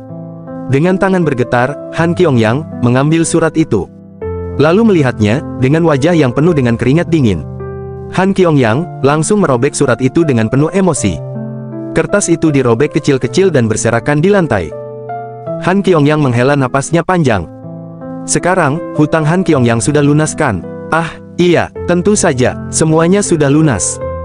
Kalau begitu gimana kalau kita sekarang menghitung hutangmu padaku? Gumam Mu-hyuk santai. Maaf, menghitung apa? Tanya bos rentenir itu pucat. Pertama-tama sebagai ganti rugi atas terlukanya kesehatan mentalku akibat perbuatan kasar serta ancaman yang kau lakukan padaku tadi. Aku akan mengambil 10 juta. Apa? Bos rentenir itu teriak terkejut. Lalu untukku yang kecapean karena berlari-lari mencari Han Kyong-yang 15 juta won. Kemudian untuk biaya transportasi sekretaris H yang sedang sibuk tapi menyempatkan waktunya ke sini 10 juta won. Tuan muda, apa yang sedang Anda lakukan sekarang? Apalagi, aku hanya menyelesaikan masalah hutang seperti caramu tadi. Dan yang terakhir sebagai biaya kompensasi waktu berhargaku yang terbuang, 15 juta won. Kalau begini berarti pas 50 juta nih. Tasnya boleh aku ambil lagi kan? Tanya Mu Hyuk datar. Tuan muda sepertinya bercanda, Anda sudah keterlaluan. Mana ada menghitung hutang dengan cara seperti itu? Apa cara menghitungku salah? Padahal aku melakukannya sesuai dengan yang kau lakukan tadi. Salahkah? Tanya Mu Hyuk tenang. Itu, ujar bos rentenir itu gugup mengerutkan keningnya. Sementara sekretaris H hanya diam menyaksikan itu dengan tenang. Karena perhitunganku sudah selesai, kami pergi dulu. Han Kyong-yang, mari kita pergi, ajak Mu Hyuk. Lalu sekretaris H, gumam Mu Hyuk, menyerahkan uang itu kembali. Mulai hari ini, kroco-kroco seperti mereka ini jangan sampai ada yang masih terlihat di menyondong lagi. Bersihkan secepatnya. Baik tuan muda, ujar sekretaris H menunduk patuh. Sekretaris H melirik ke arah para rentenir itu. Sementara, yang dilirik, wajah mereka sudah pucat ketakutan. Sekretaris H duduk dengan santai, lalu bergumam, siapa pemimpin kalian? Presdir Seok Kang Ho, tuan, ujar bos rentenir itu menunduk hormat. Presdir Seok Kang Ho, gumam sekretaris H, orang yang memberi hutang dengan bunga harian itu. Benar, tuan. Kau yang cuma bekerja di bawah kroco seperti itu, berani-beraninya mengganggu tuan muda kami. Kalau sampai Presdir Chon tahu, semuanya termasuk orang yang bernama Seok Kang Ho itu tidak akan selamat dengan mudah. Saya mohon maaf, saya bersalah, saya benar-benar tidak tahu, tuan. Kau tadi dengarkan apa yang dikatakan tuan muda? Kalau sampai besok aku mendengar kalian menginjak tanah Myeongdong ini meskipun hanya satu langkah kaki, aku akan menyerahkan hanya kaki itu ke tuan muda. Wajah bos rentenir itu sudah sangat kusut, wajahnya pucat tak bisa membayangkan itu terjadi. Jadi, mulai malam ini pergi dari Myeongdong, ujar sekretaris H tegas. Sementara wajah para preman itu terkejut ketakutan, peluh mengalir deras di wajah mereka. Sementara Mu Hyuk dan Han Kyong-yang duduk di sebuah warung makan yang sederhana. Han Kyong-yang meneguk minumannya dengan tenang, lalu menaruh gelas itu dengan menghela nafas berat. Sedangkan Mu Hyuk hanya melihat dengan diam. Apa sekarang Anda sudah merasa lega? Karena semua hutangnya sudah terlunasi, ujar Mu Hyuk. Kim Mu Hyuk, Anda itu sebenarnya siapa? Umurnya masih muda tapi bisa membawakan uang 50 juta semudah itu. Kenapa orang-orang yang lebih kejam daripada preman itu bisa sampai bergetar ketakutan di depan Anda? Aku seorang mahasiswa, ini kartu tanda mahasiswaku, ujar Mu Hyuk menunjukkan kartu identitasnya. Jangan bercanda, apa pekerjaan Anda yang sebenarnya? Tadi yang dikatakan sama sekretaris itu juga kakek Anda namanya Chon Tae-san. Apa dia itu seperti tokoh besar di dunia rentenir begitu? Tanyanya lagi. Memang itu penting ya? Tanya Mu Hyuk santai. Aku itu mencari Anda karena ada pekerjaan yang ingin kuserahkan pada Anda, Han Kyong-yang. Orang yang hidupnya seperti tidak kekurangan apa-apa. Memang mau memberikan pekerjaan apa, untukku yang hanya seseorang yang bangkrut karena saham ini? Pekerjaan yang Anda paling pandai mengerjakannya, aku ingin Anda bertransaksi saham untukku, ujar Mu Hyuk. Hah? Anda menyuruh orang yang kehilangan seluruh hartanya karena saham, kembali menyentuh saham lagi? Tanya Han Kyong-yang heran. Apa Anda tidak pernah berpikir seperti ini? Kalau saja aku punya uang yang banyak dan modal yang banyak, manipulator saham atau siapalah itu aku pasti menginjak-ninjak mereka semua.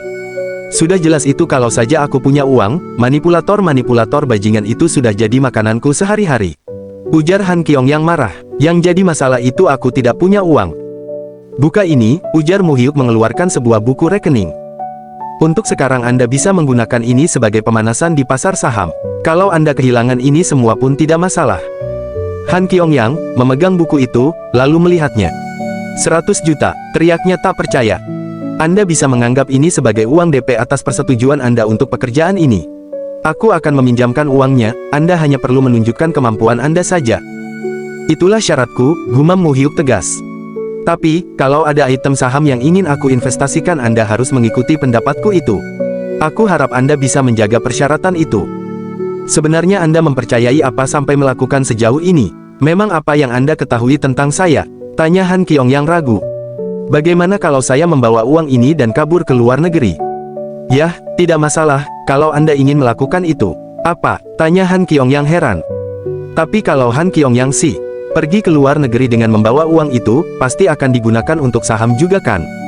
Sama seperti identitasku yang tidak penting untuk Anda ketahui. Bagiku juga tidak penting, Han Kyong-yang itu orang yang seperti apa. Karena aku telah memberikan Anda kesempatan senilai 100 juta. Anda hanya perlu menunjukkan kemampuan Anda kepadaku, ujar Mu Hyuk lagi. Sementara Han Kyong-yang diam mendengarkan. Dalam hati Kim Mu Hyuk bergumam, mengingat seperti apa sosok yang ada di dekatnya, di kehidupan yang sebelumnya.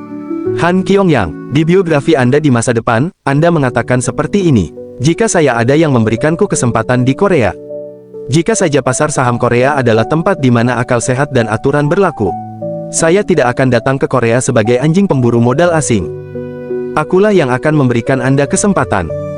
Namun kali ini, jadilah anjing pemburuku. Dan berburulah demi aku, kalau Han Kyongyang bergerak sesuai rencanaku. Masalah dana yang kuperlukan untuk bertarung dengan Chon bersaudara akan terselesaikan.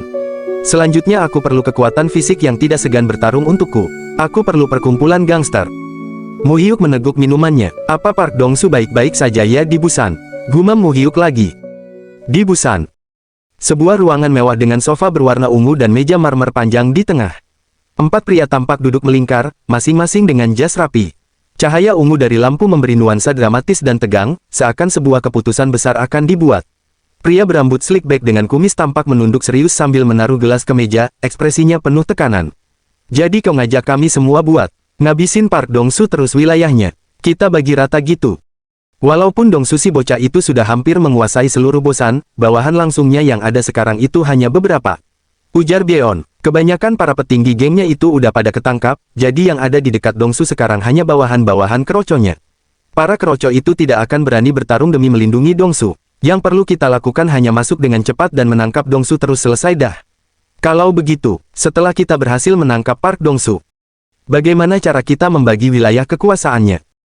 Kenapa terburu-buru memikirkan itu? Untuk sekarang, kita habisi dulu aja si Dong-su brengsek itu, setelahnya baru kita bahas soal hitung-hitungannya. Ujar Byeon. Tidak, timpal salah satu di antara mereka. Sebelum pekerjaan yang seperti ini dimulai itu kita harus menyepakati semua kesepakatannya terlebih dahulu. Gimana kalau nanti setelah kita menangkap Pak Dong-su, kita malah saling mengarahkan pisau ke satu sama lain? Ya benar kalau terjadi seperti itu, kita bakal mati semua bersamaan. Kita harus menyepakatinya sekarang. Semuanya bagus, tapi ini rencananya sudah matangkan. Kami juga harus punya alasan yang kuat biar anak-anak juga pada mau ikut. Kalau nggak gitu, benar-benar bisa terjadi perang. Bisa mampus kita semua. Kalau tentang itu tidak perlu khawatir aku sendiri yang datang dan memastikannya. Ujar Byeon yakin, kita hanya perlu mencari tahu di mana Park Dong-su akan berada, lalu kita tentukan tanggal eksekusinya. Kita singkirkan Park Dong-su, lalu kita kuasai Busan bersama. Ujar Byeon penuh dendam. Penjara Busan. Park Dong-su duduk di ruang berkunjung. Ia menunggu seseorang yang ada di dalam sana. Hyung Nim, apa kabar Anda baik-baik saja? Ujarnya menunduk sopan. Dong-su, ngapain kau mencariku lagi? Ujar Lee Sasung, bos geng Sasung. Bagaimana kesehatan Anda? Tanya Park Dong-su. Kau kan juga pernah masuk ke dalam sini, harusnya kau tahu sendirilah. Emang udah biasa kalau ada di dalam penjara itu kita jadi lebih sehat. Nggak minum-minum, olahraga setiap hari. Makan 3 kali sehari. Ujarnya tertawa pelan. Kalau aku terus ada di dalam sini aku pasti bisa hidup sampai umur 100. Justru aku lebih khawatir sama anak dan istriku yang ada di luar sana, daripada khawatir sama diriku sendiri. Saya sering mengunjungi Nyonya Hyung Nim. Oh, iya, aku juga dengar tentang itu. Terima kasih sudah menjaga mereka dengan baik. Maaf, karena hanya saya yang berada di luar seperti ini. Ujar Park Dong-su menunduk. Ngapain kau minta maaf? Justru karena ada kau di luar, aku jadi tidak perlu khawatir. Jadi gimana pengurusan wilayahnya? Dari yang aku dengar, katanya kau hampir melahap seluruh Busan ya? Saya tidak melakukan apa-apa, saat saya menggunakan nama Samsung mereka langsung menyingkir dengan sendirinya. Kalau saja Hyung Nim ada di luar, semuanya pasti sudah beres. Saya akan mengurusnya dengan baik hingga Hyung Nim keluar, ujar Park Dong-su. Tidak nanti kalau aku sudah keluar aku akan langsung pensiun. Aku sekarang juga udah tua. Kau tidak perlu mengkhawatirkanku. Kau memori sekarang anggap saja itu punyamu dan rawat dengan baik. Waktunya sudah habis, ujar petugas mengingatkan.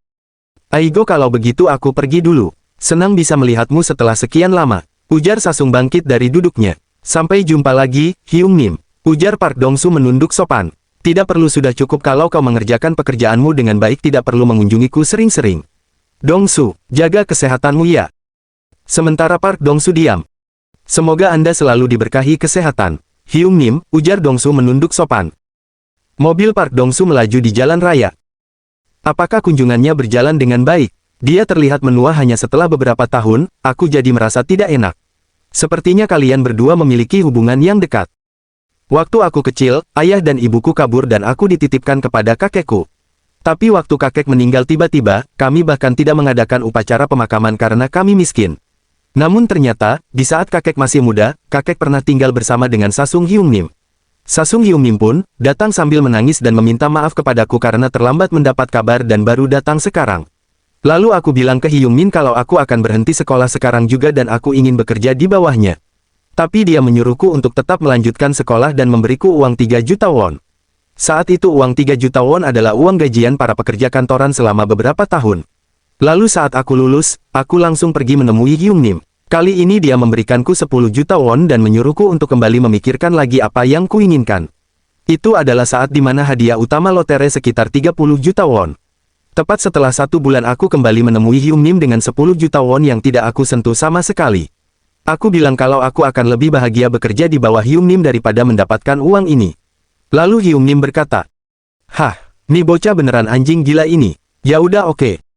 Kekeke, Park Dong-su terkekeh mengingat kejadian masa lalunya. Kata Hyungnim, dia sebenarnya berharap aku membawa kabur dan menghabiskan semua uang itu. Tapi, aku tidak suka hanya aku sendiri yang ada di luar sini. Harusnya 3 tahun yang lalu, aku bilang ke Hyungnim dan sembunyi bersama saja. Apakah yang Anda maksud itu, Anda yang selamat berkat? Perkataan seorang murid itu. Oh iya, Sanggen, kau belum pernah ketemu sama Muhaekia. Anak itu benar-benar bukan main tahu. Pas banget katanya hari ini dia mau datang ke Busan. Ayo temui dia bersama. Di tengah hiruk-pikuk kota, sebuah gedung menjulang dengan papan nama bertuliskan Sasung Tranding. Dari luar tampak kokoh dan megah, seakan menyimpan banyak rahasia di balik dinding kaca dan keramiknya. Oi, Mureok, Mureok, Kim Mureok. Seru Park Dong-su menyapa. Hiya, udah berapa lama ini? Sekarang, baru kau kelihatan dewasa. Bocah Mureok-Mureok ternyata udah gede ya, ujar Park Dong-su mendekati Mu Hyuk. Bagaimana kabar Anda? Tanya Mu Hyuk. Ya begitulah, kau sekolah dengan benar kan? Kau baru pertama ketemu dengan orang ini ya? Dia adalah pengacaraku, ujar Park Dong-su memperkenalkan orangnya. Nama saya Lee Sanggen, ucapnya menunduk sopan. Sesuai dengan saranmu aku mengubah organisasi genku menjadi sebuah perusahaan, tapi ternyata masalah yang muncul tidak hanya 1-2 biji. Makanya itu aku merekrut seorang pengacara. Sampai mana progres penguasaan busanya? Tanya Mu Hyuk, kira-kira kapan Anda bisa selesai? Setelah daerah Hyundai berhasil dikuasai, kurang lebih semuanya sudah selesai. Untuk sisanya, aku bisa menyerahkannya kepada bawahanku yang bisa dipercaya, ujar Park Dong-su. Tapi kenapa kau datang secepat ini? Bukannya kau bilang butuh waktu sekitar setengah tahun lebih ya? Apa kau lagi terburu-buru? Dunia malam di Seoul saat ini juga menjadi sepi akibat program pemerintah melawan kejahatan. Namun banyak geng baru yang mulai menguasai wilayah Seoul dengan cepat. Jadi lebih cepat naik ke Seoul, akan menjadi lebih baik, ujar Mu Hyuk. Tiba-tiba terdengar suara gebrakan. Pintu dibuka dengan keras. Seseorang masuk lalu berteriak panik. Dong-so, Hyungnim, ini serangan mendadak. Apa? Di mana? Tanya Park Dong-su. Seomyeon, Yonsa-dong, Bosu-dong, dan sepertinya mereka menyerang seluruh cabang kita, ujar pengacara Lee Sanggen. Park Dong-su keluar dari ruangan, memastikan. Tiba-tiba, segerombolan orang masuk ke dalam dengan membawa alat. Di situ, teriak mereka, Park Dong-su. Sedangkan Park Dong-su, mengerutkan keningnya geram. Halo Park Dong-su, bocah brengsek. Hidupmu baikkah? Ujar Byeon, mengangkat senjata. Byeon Sung-ho, ujar Park Dong-su marah. Sementara pasukan Byeon telah siap dan akan menyerang. Byeon menghentikan aksinya. Ia menoleh. Matanya terbelalak saat mengenali sosok yang berdiri di belakang Park Dong-su. Ha, apa ini? Kau kan waktu itu di sana juga, ucapnya kaget. Wajahnya berubah masam, lalu mendesis. Sial, baiklah, hari ini aku beruntung. Melihat itu, dalam hati Mu Hyuk bergumam. Apalagi ini, bukankah Busan sudah diatur dengan baik? Park Dong-su melangkah maju dengan wajah marah. Byeon Sung-ho, kau tidak mungkin bertindak seperti ini, siapa yang menyuruhmu? Teriaknya lantang. Byeon tersenyum sinis. Siapa? Siapa lagi? Park Dong-su, kau yang memintanya. Kami berempat punya pendapat yang sama. Seorang pria menunduk, suaranya penuh rasa bersalah. Maafkan aku, Bos Park, Dik, mengertilah. Mu Hyuk hanya bisa bergumam dalam hati. Orang-orang itu senior dan juniornya Park Dong-su, jadi aku rasa mereka memang diberi kelonggaran. Park Dong-su menatap mereka penuh luka. Kak, kenapa kalian melakukan ini padaku? Tanyanya. Salah satu dari mereka menjawab ketus. Hei, kami juga harus makan untuk tetap hidup, kan? Jadi seharusnya kau tahu batasannya. Kau mau menguasai seluruh busan, dan kami hanya bisa gigit jari. Hanya makan dari sisa-sisamu. Mu Hyuk mendesah dalam hati, kebaikan yang sudah dia berikan, malah dibalas seperti ini. Pengacara Lee Sanggen maju selangkah. Aku sudah meminta bantuan, mereka mungkin akan tiba dalam 10 menit. Tiba-tiba Byeon berteriak keras. Hei, ayo serang.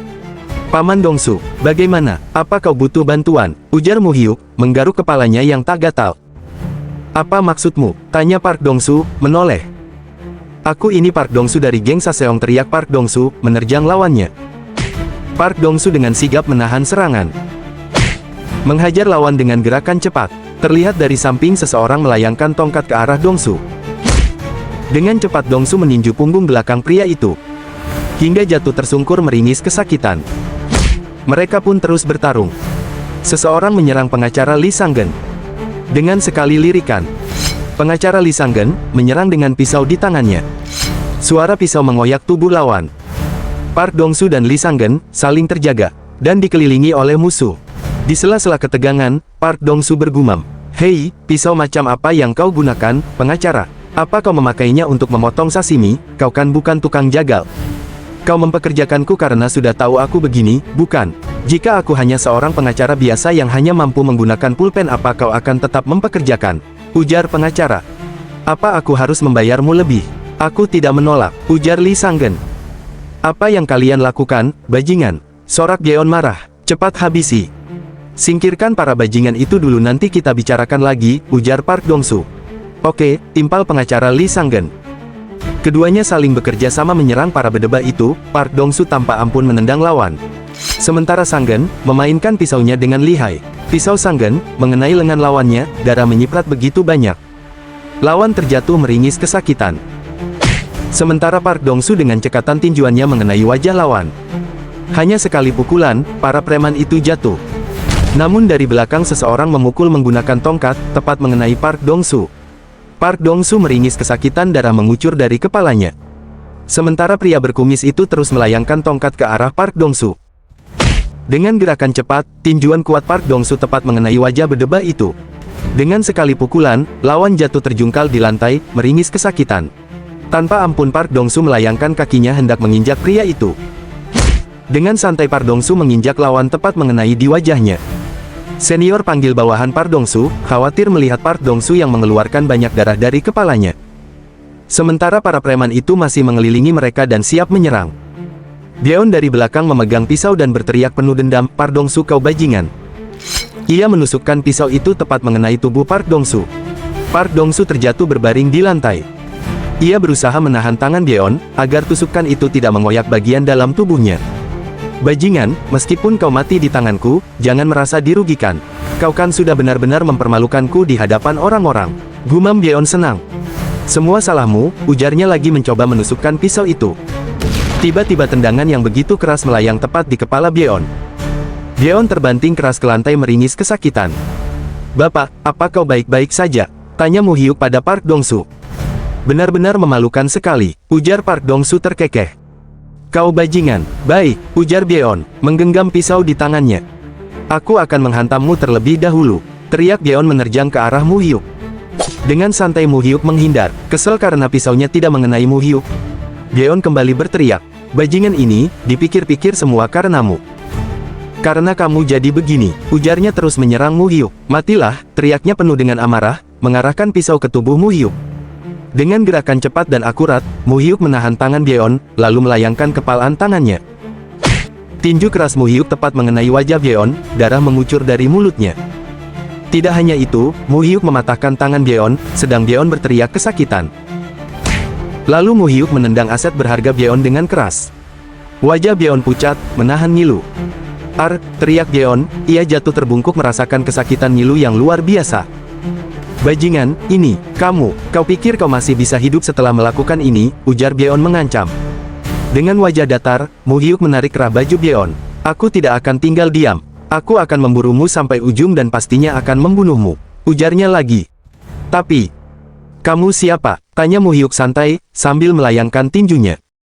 Sementara Byeon terdiam kaku. Tanpa ampun, tinjuan yang sangat kuat kembali Mu Hyuk layangkan ke wajah Byeon. Byeon terbaring tak berdaya di lantai. Senior, apa kau baik-baik saja? Tanya bawahan Park Dong-su, memapah bosnya. Sekelompok pria memasuki ruangan itu dengan alat, siap untuk menyerang. Apa-apaan para bajingan ini, matilah. Sepertinya mereka telah sampai, ujar bawahan Park Dong-su, melihat bantuan telah tiba. Para ketua preman itu, berlutut, diam, tak mampu lagi untuk melawan. Para saudaraku sekalian, sebenarnya apa alasan kalian melakukan semua ini? Tanya Park Dong-su tenang. Meskipun aku yang menguasai wilayahnya, aku kan sudah mengatakan kalau aku akan merawat semua keluarga dan anak buah kalian. Kita kan sama-sama besar di bawah perawatan Samsung Hyung Nim, makanya aku tidak ingin memutuskan hubungan persaudaraan dengan kalian. Ujar Park Dong-su tegas. Tapi kalian sekarang menusukku dari belakang. Para tetua itu menunduk, keringat mengucur deras di wajah mereka. Cepat katakan sesuatu, kenapa kalian melakukan itu? Teriak Park Dong-su meninggikan suaranya. Maafkan aku Park Dong-su. Coba katakan siapa yang menyuruh kalian, ada seseorang yang menyuruh kalian untuk menyingkirkanku kan? Tanya Park Dong-su menuntut. Mereka menunduk terdiam. Tiba-tiba, Byeon terkekeh-kekeh. Byeon Seong-ho, kau aja yang bilang, tegas Park Dong-su. Mati aja sana kau berdebah brengsek, ucap Byeon, dengan wajah sinis. Berikan, Su-hyung, ujar Park Dong-su pada bawahannya. Park Dong-su mengambil pisau itu. Lalu menekankan kepala Byeon ke lantai. Dengan gerakan santai, Park Dong-su mengangkat satu kaki Byeon, lalu mengarahkan pisaunya.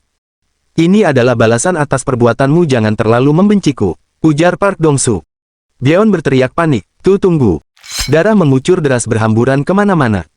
Sementara pria lainnya menyaksikan dengan wajah pucat, meringis ngilu. Oh, Park Dong-su, bangsat kau, teriak Byeon menahan sakit. Siapa yang menyuruhmu? Cepat katakan, ujar Park Dong-su. Ibumu yang menyuruhku, dasar anjing goblok kekeke. Byeon tertawa sinis. Jangan menyesal kalau kau harus duduk di kursi roda selamanya, Seong-ho, tegas Park Dong-su.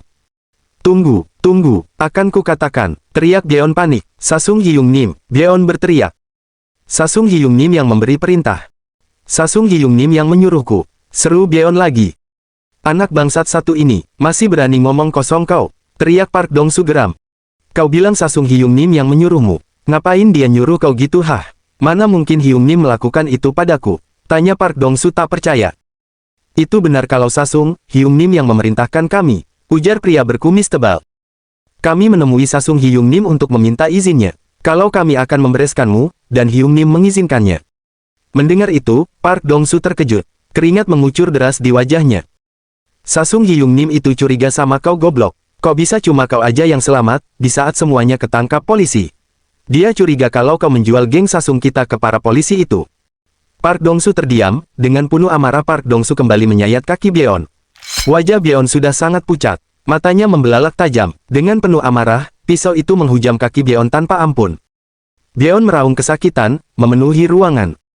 Di ruangan yang sederhana, di ruang kerjanya, Park Dong-su dan Moo Hyuk duduk termangu. Park Dong-su meneguk minumannya dengan ekspresi wajah penuh pikiran. Pengacara Lee Sang-geun masuk ke dalam ruangan. Anak-anak yang terluka sudah saya kirim ke rumah sakit semua Pak. Untuk para pemimpinnya, kami awasi secara terpisah, ujarnya menjelaskan. Gimana menurutmu, apa Sasung Hyung Nim beneran yang memerintahkan mereka buat menghabisiku? Aku tidak paham padahal aku sudah melakukan semuanya agar tidak mengecewakan Hyung Nim. Istri dan keluarganya juga sudah aku jaga dengan baik, ujar Park Dong-su bingung. Kenapa Sasung Hyung Nim, apa aku sungguh berbuat salah? Ujarnya sambil menaruh gelas ke meja. Melihat itu, dalam hati Kim Moo Hyuk bergumam, orang ini tidak tahu, kalau di kehidupan yang sebelumnya juga, Lee Sasung lah yang membunuh Park Dong-su, untuk dijadikan sebagai kambing hitam atas kesalahan yang dia buat. Lee Sasung bukanlah orang yang sama seperti yang dipikirkan Park Dong-su. Moo Hyuk bergumam, apapun alasannya. Kalau Lee Sasung terus dibiarkan seperti ini, kejadian seperti hari ini pasti akan terulang lagi, ujar Moo Hyuk, sementara wajah Park Dong-su menegang. Paman yang mengatasi masalah seperti ini dengan cara yang terlalu lembut pastilah yang menjadi pendorong bagi mereka untuk melakukan perbuatan ini, ucap Moo Hyuk lagi. Orang yang perlu dilindungi, harus dilindungi. Dan orang yang perlu dibereskan, harus segera dibereskan dengan tuntas agar mereka tidak bisa berpikir untuk melakukan hal yang tidak-tidak, ujar Moo Hyuk mengingatkan. Sementara Park Dong-su terdiam. Sebaiknya paman segera bereskan mulai dari Lee Sasung. Kau kalau ngomong jangan sembarangan. Mungkin kau tidak terlalu mengenal Sasung Hyung Nim tapi bagiku dia itu sudah aku anggap sebagai ayah, geram Park Dong-su marah. Ayah macam apa yang mencoba untuk membunuh anaknya? Apa paman itu Pangeran Sado yang dibunuh oleh ayahnya sendiri? Jawab Mu Hyuk menusuk.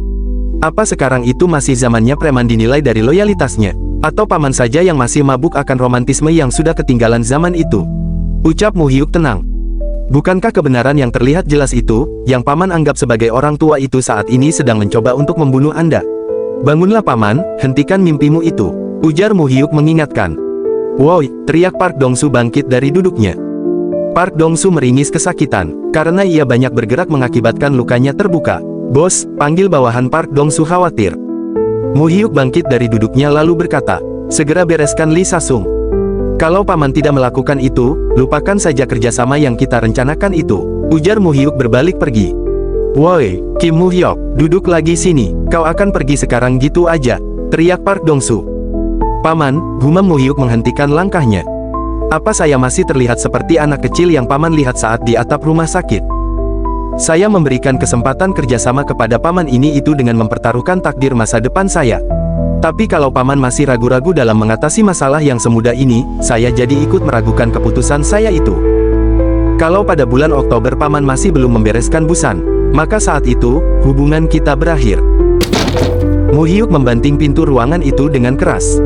Hah, Park Dong-su menghela nafasnya. Sialan, malu aku, gumam Park Dong-su. Kim Mu Hyuk, sekarang saya yakin kalau dia bukan orang biasa. Setahu saya dia baru berumur 20 tahun tapi saya tidak bisa mengira, hidup seperti apa yang sudah dia jalani, ujar pengacara Lee Sang-geun.